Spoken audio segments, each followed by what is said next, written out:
Ezio Auditore. This character, from the beginning of Assassin's Creed 2 to the end of Embers, his story is the hero's journey, and a massive part of that journey is understanding and taking on the responsibility of everything possible within that character's life. The Ezio collection is one of the best trilogies to ever exist, at least within the gaming world. There are some great games out there that can fall under this same exact umbrella of being one of the best trilogies in gaming, and I think the Ezio collection is definitely one of those that is definitely going to sit in that top tier of gaming, or at least a story of a beloved character that you're going to see for quite some time. But the story told within the Ezio collection is, like I mentioned, one of understanding and taking on the responsibility of everything thrown at him. The best place to start is Assassin's Creed 2, and more specifically, the moments within the first sequence of the game. Ezio within this first hour of the game is at the most naive he's ever going to be. And this is something that's going to be fleeting for the rest of the series if you love this character. Now at this point he has definitely got his extremely boisterous attitude towards people like Vieri. And obviously you've got his way with women that never really fades, but he always ends up talking about later on. However, the way that he talks to even general people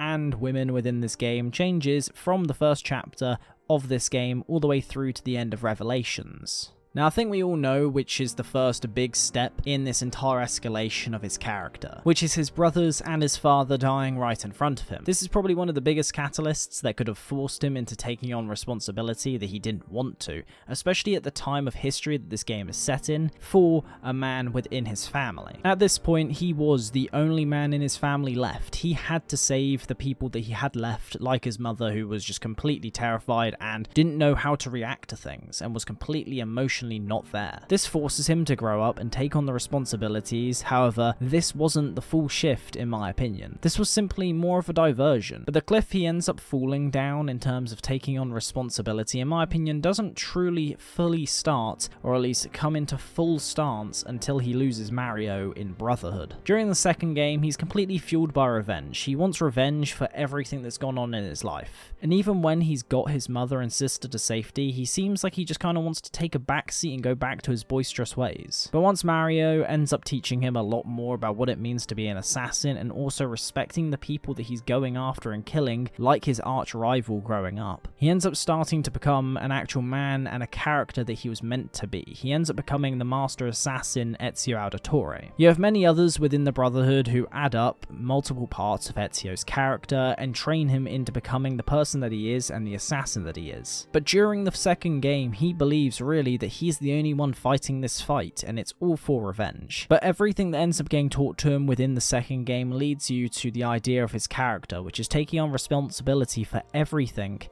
including matters that aren't within his own hands. Now the reason why I don't think this ends up coming into full frame until the death of Mario within Brotherhood is because, like I mentioned, the second game is really focused around revenge for his family, and he doesn't really view himself as anything more than just one man on a mission who's trying to avenge everyone and everything that's gone wrong against him. But in Brotherhood, you still have that essence of revenge in him wanting to avenge Mario's death. However, I feel like when you have someone like Cesare in this game who makes him actually have to think, Cesare is more of an endangerment to the world itself than just Ezio's, and Ezio ends up realizing this. The one thing that stands between his ideals of freedom and liberty for people and doing everything possible was Cesare at the time. During Brotherhood, his journey ends up becoming something that is for the good of people and not just something that directly affects him, which is what you get within the second game. He ends up becoming the mentor of the Brotherhood, which for his character would really be classed as taking on the full and ultimate responsibility. By the time of Revelations, he simply has understood the responsibility that he's had to take on, and really he's now just looking for all the wisdom that he can unlock from other people who came before, like Altair. He's past the point of trying to hide away from his duties like he was when he tried to brush off his family to Mario, when he didn't want to go fight with Mario as well, to fight against the Templars, not really knowing what was going on, versus what you end up getting within Revelations, where he's going to help out a fellow part of his own creed in another country, but also trying to go there to gain knowledge for himself and everyone else within his Brotherhood. As a character, he's always kind of been more focused around himself, but by the time of Revelations, I feel like he's undertaken the full hero's journey and finished it. He's experienced all of what his life had and ends up settling down and enjoying what he has left of it. With all of his story stories and life experiences that he has undergone over the course of 3 games, equaling to around about 50 hours worth of character development, and it was all done perfectly,